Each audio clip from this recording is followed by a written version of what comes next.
ಈಗ ನಮ್ಮ ಜೊತೆಯಲ್ಲಿ ಮಂಜುನಾಥ್ ಅವರ ತಾಯಿ ಸುಮತಿ ಅವರಿದ್ದಾರೆ. ಅವರನ್ನು ಮಾತನಾಡಿಸ್ತಾ ಹೋಗೋಣ.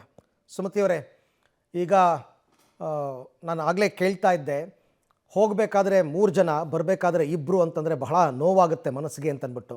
ಖುಷಿಯಿಂದ ಎಂಜಾಯ್ ಮಾಡೋದಕ್ಕೆ ಹೋದವರು ಶವವಾಗಿ ವಾಪಸ್ ಬರ್ತಾ ಇದ್ದಾರೆ. ಇದಕ್ಕೇನು ನಾನು ನಿಮ್ಮನ್ನೇನು ಪ್ರಶ್ನೆ ಕೇಳಬೇಕು ಅಂತಲೇ ನನಗೆ ನಿಜವಾಗ್ಲೂ ಅರ್ಥ ಆಗ್ತಾ ಇಲ್ಲ. ಅಂಥ ದುಃಖ ತಮ್ಮಲ್ಲಿದೆ ಅಂತ ನನಗೆ ಅರ್ಥ ಆಗ್ತಿದೆ. ಮೊಮ್ಮಗ PUCನಲ್ಲಿ ಒಳ್ಳೆ ಮಾರ್ಕ್ಸ್ ತೊಗೊಂಡಿದ್ದ. ಏನು ಲೆಕ್ಕಾಚಾರ ಇತ್ತು ಮಂಜುನಾಥ್ ಅವ್ರದ್ದು, ಏನು ಓದಿಸ್ಬೇಕು ಅಂತ, ಹೇಗೆ ಅಂತ? ಮುಂದೆ ಅವನು BCom ಮಾಡಿ CS ಓದಿಸ್ಬೇಕು ಅಂತ ಅವನಿಗೆ ತುಂಬ ಇಷ್ಟ ಇತ್ತು ಸರ್.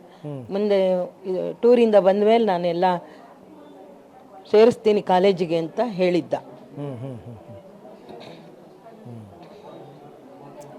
ನೀವು ನಿಮ್ಮ ಸೊಸೆ ನಾಳೆ ಬರೋನಿದ್ದ, ನಾವು ಕಾಯ್ತಾ ಇದ್ವಿ ಬರ್ತಾನೆ ಅಂತ ಹೇಳಿ. ಓಕೆ, ನಿಮ್ಮ ಸೊಸೆ ಜೊತೆ ನೀವು ಇದಾದ್ಮೇಲೆ ಮಾತನಾಡಿದ್ರ? ಚೆನ್ನಾಗಿದ್ವಿ ಸರ್, ನಮ್ದೇನು ಪ್ರಾಬ್ಲಮ್ ಇಲ್ಲ, ಮಾತಾಡಿದ್ವಿ ಸರ್. ಆರಾಮಿದ್ದೀವಿ, ಏನು ತೊಂದರೆ ಇಲ್ಲ. ನನಗೆ ಗೊತ್ತು, ಅವಳಿಗೆ ಗೊತ್ತು ನಾನು ತುಂಬ ಟೆನ್ಷನ್ ಮಾಡ್ಕೋತೀನಿ ಅಂತ. ಅದಕ್ಕೆ ಟೆನ್ಷನ್ ಮಾಡ್ಕೋಬೇಡಿ ಅತ್ತೆ, ನಾನು ಚೆನ್ನಾಗಿದ್ದೀವಿ, ನೀವೇನು ಹೆದರ್ಕೋಬೇಡಿ ಅಂತೆಲ್ಲ ಹೇಳಿದ್ಲು. ನಾವು ಹಾಗೆ ಅಂದ್ಕೊಂಡಿದ್ವಿ, ಏನಿಲ್ಲ. ಅವರೆಲ್ಲರೂ ಹೇಳಿದರು ತುಂಬ ಚೆನ್ನಾಗಿದೆ.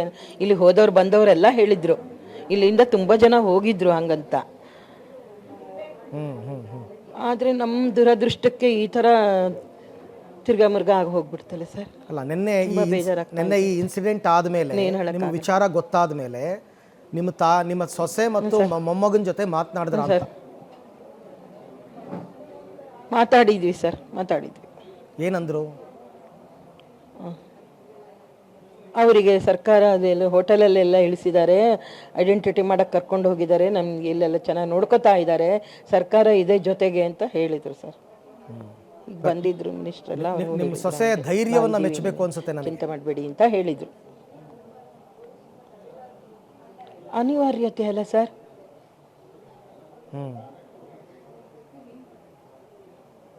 ಈಗ ಯಾವಾಗ ವಾಪಸ್ ಬರ್ತಾರೆ, ಏನು ಎತ್ತ, ಯಾವಾಗ ತರ್ತಾರೆ ಅಂತ ಏನಾದರೂ ಗೊತ್ತಾಯ್ತಾ? ನಾಳೆ ಬರ್ತಾರೆ.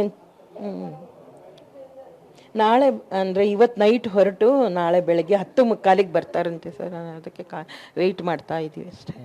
ಈಗ ನಿಮ್ಮ ಮನೆಯಲ್ಲಿ ಯಾರ್ಯಾರಿದ್ದಾರೆ? ನಿಮಗೆ ಧೈರ್ಯ ತುಂಬೋದಕ್ಕೆ ಯಾರು ಸಪೋರ್ಟಿವ್ ಆಗಿ ನಿಂತಿದ್ದಾರೆ ಅಂತ?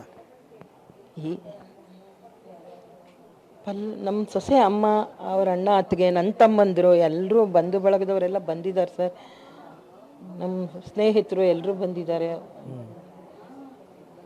ಇವತ್ತು ಬೆಳಗ್ಗೆ ನಿಮ್ಮ ಮನೆಗೆ ಮಂತ್ರಿಗಳು ಬಂದಿದ್ರು, ಮಧು ಬಂಗಾರಪ್ಪ, ಶಾಸಕರು. ಸರ್. ಹ್ಞೂ ಸರ್. ಏನು ಹೇಳಿದ್ರು, ಏನು ಭರವಸೆ ಕೊಟ್ಟರು, ಏನು ಧೈರ್ಯ? ಆಲ್ಮೋಸ್ಟ್ ಎಲ್ಲರೂ ನಮ್ಗೆ ಕೆಲವರು ಪರಿಚಯ ಇದ್ರು. ನಿಮಗೆ ಯಾವ ಸಹಾಯ ಬೇಕು ನಾವು ಅದು ಮಾಡ್ತೀವಿ, ನೀವು ತೊಂದರೆ ಯೋಚನೆ ಮಾಡ್ಕೋಬೇಡಿ, ನಾವೆಲ್ಲ ಇದ್ದೀವಿ ಅಂತ ಹೇಳಿದ್ರು ಸರ್. ಕೆಲವರು ನಮಗೆ ಮೊದಲು ಗೊತ್ತಿದ್ರು, ನಾವು ಮೆಮ್ಕೋಸಲ್ಲಿ ಇರೋದ್ರಿಂದ ನಮ್ಮ ಯಜಮಾನ್ರಿಗೆ ಗೊತ್ತಿದ್ರು ಅವರೆಲ್ಲರೂ ಸರ್. ಈಗ ಮುಂದಿನ ಕಾರ್ಯಗಿರಿ ಎಲ್ಲ ಅದ್ರ ಬಗ್ಗೆ ಎಲ್ಲ ಏನಾದರೂ ಯೋಚನೆ ಮಾಡಿದ್ದೀರಮ್ಮ, ಎಲ್ಲಿ ಏನು ಅಂತ? ಎಲ್ಲ ನಾವು ಇಲ್ಲೇ ಮಾಡಿದ್ದು. ನಮ್ಮ ಯಜಮಾನ್ರ ಕಾರ್ಯನು ಇಲ್ಲಿ ತುಂಬ ಪ್ರಸಿದ್ಧ ಇವರು ಇದ್ದಾರೆ, ಪುರೋಹಿತರು ಇದ್ದಾರೆ ಸರ್. ನಾವು ಅವ್ರ ಮಾರ್ಗದರ್ಶನದಲ್ಲಿ ನಡೀತೀವಿ ಸರ್. ಈಗ ಸರ್ಕಾರಕ್ಕೆ ನಿಮ್ಮ ಆಗ್ರಹ ಏನು ಅಂತ? ಅಲ್ಲ, ಎಲ್ಲರೂ ನೋಡ್ತಾ ಇದ್ದಾರಲ್ಲ ಸರ್, ಎಲ್ಲರಿಗೂ ಗೊತ್ತಿದೆಯಲ್ಲ ಸರ್. ಇದನ್ನು ನಾವು ಇನ್ನು ಹೊಸದಾಗಿ ಏನು ಹೇಳಬೇಕಾದಿಲ್ವಲ್ಲ. ಅವರೆಲ್ಲ ಬುದ್ಧಿವಂತರು, ಎಲ್ರಿಗೂ ಗೊತ್ತಿದೆಯಲ್ಲ ಸರ್. ನಮ್ಮ ಕಷ್ಟ ನಮಗೆ ಅಷ್ಟೇ. ಮಗ ಇಲ್ಲ, ಆಯಿತು. ಎಷ್ಟು ಖುಷಿಯಿಂದ ಮಾಡ್ಕೊಂಡು ಹೋಗಿದ್ದ. ಸರ್, ಎಷ್ಟು ಖುಷಿಯಿಂದ ನನಗೆ ಇಷ್ಟ ಇರಲಿಲ್ಲ. ನಮಗೆ ಗೊತ್ತಿತ್ತಲ್ಲ ಮೊದಲಿಂದನೂ, ನಾವು TV ನೋಡಿ ಎಲ್ಲ ಪೇಪರ್ ಓದಿ ಎಲ್ಲ ತಿಳ್ಕೊಂಡಿದ್ವಿ. ನಮ್ಗೆ ಗೊತ್ತಿತ್ತು, ಜಿಯೋಗ್ರಫಿ ಓದಿ ತಿಳ್ಕೊಂಡಿದ್ವಿ. ಇಲ್ಲಮ್ಮ ಈಗ ಹಂಗಿಲ್ಲ, ತುಂಬ ಬದಲಾವಣೆ ಆಗಿದೆ ಅಂತ ನನಗೆ ವಾದ ಮಾಡ್ಕೊಂಡು ಹೋಗಿದ್ದ. ನೀವು ಹೋಗೋದು ಬೇಡ ಅಂತ ಹೇಳಿದ್ರಾ? ಹೇಳಿದ್ದೆ ಸರ್, ನಮಗೆ ಗೊತ್ತಿತ್ತು ಅದ್ರ ಬಗ್ಗೆ. ಇಲ್ಲ ಹಾಗಿಲ್ಲ, ನೀನು ಬರೀ ಇನ್ನು ಹಳೆ ಕಾಲದಲ್ಲೇ ಇದೆಯಾ ಅಂತ ಹೇಳ್ದ. 30 ವರ್ಷದ ಹಿಂದಿನ ಕಾಲದಲ್ಲಿ ಇದೆಯಾ ಅಂತ ಹೇಳ್ದ. ಆಗಲಿ, ಹೌದೇನೋ, ಈಗ ಏನಾದ್ರು ಚೇಂಜ್ ಬದಲಾವಣೆ ಆಗಿದೆಯೋ ಏನೋ. ಯಾಕಂದರೆ ಇಲ್ಲೆಲ್ಲ ಹೋಗಿ ಬಂದವ್ರು ಇದ್ದರು. ಅವ್ರದ್ದು ಧೈರ್ಯದ ಮೇಲೆ ನಾವು ಆಯ್ತು ಹೋಗಿ ಬನ್ನಿ, ಇನ್ನೇನು ಮಾಡೋದು, ರಿಲ್ಯಾಕ್ಸ್ ಮಾಡ್ಕೊಂಡು ಬನ್ನಿ, ಏಕತಾನತೆಯಿಂದ ಬೇಜಾರಾಗಿರುತ್ತಲ್ವ ಅಂತ ಅಂದ್ಕೊಂಡ್ವಿ ಸರ್. ಈಗ ಮುಂದೆ ಹೇಗೆ ಜೀವನ ಅಂತ? ಏನಿಲ್ಲ ಅಲ್ಲ, ಯಾವುದು ನಿಲ್ಲಲ್ವಲ್ಲ ಸರ್, ನಡೀಲೇಬೇಕಲ್ಲ ಸರ್, ಏನಾದರೂ ಮಾಡಿ. ಯಾರನ್ನು ಬಿಟ್ಟು ಹೋಗ್ತಾನೆ ಇರೋದು ಸಂಸಾರದಲ್ಲಿ. ಈ ಕಾಸ್ಟ್ಗಳು ಹೇಗೆ ಒಂದಾಗಿ ಹಳೆ ನದಿಯಲ್ಲಿ ಹರಿತಾ ಇರುತ್ತೆ ಅದೇ ಥರ ನಾವು ಎಲ್ಲ ಒಂದ್ಸರಿ ಒಟ್ಟಾಗಿರ್ತೀವಿ ಮತ್ತೆಲ್ಲ ಬೇರೆ ಬೇರೆ ಆಗ್ತೀವಿ ಆ ಥರ ಸರ್. ನಾವು ಅದನ್ನು ಪ್ರತಿಪಾದನೆ ಮಾಡ್ತೀವಿ. ಖಂಡಿತ ಅಮ್ಮ, ನಿಮ್ಮ ಧೈರ್ಯವನ್ನು ನಾನು ಮೆಚ್ತೀನಿ.